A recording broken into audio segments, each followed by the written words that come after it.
আল্লাহ বলেন রমাদান এমন একটা মাস যে মাসে কোরআন নাজিল করা হয়েছে।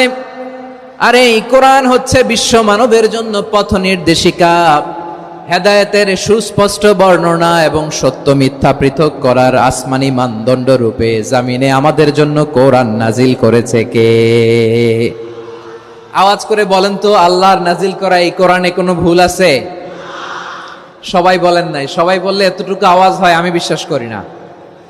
গলা ছেড়ে দিয়ে বলেন, আল্লাহর নাজিল করা এই সর্বশেষ আসমানি কিতাব আল কোরআনে কোনো ভুল আছে? সন্দেহ আছে? সংশয় আছে?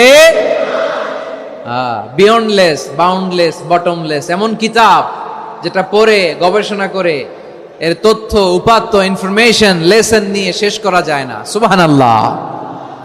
আল্লাহ বলেন এই কোরআনকে আমি রমাদানে নাজিল করেছি, যেটা বিশ্ব মানবের জন্য পথ নির্দেশিকা। এতে আছে হেদায়েতের সুস্পষ্ট বর্ণনা আর সত্য মিথ্যা পার্থক্য করার মানদণ্ড, কোনটা সত্য কোনটা মিথ্যা এটা কোরআন দিয়ে ডিফারেন্সিয়েট করা যায়। কোরআন হচ্ছে ফুরকান, to differentiate between right and wrong.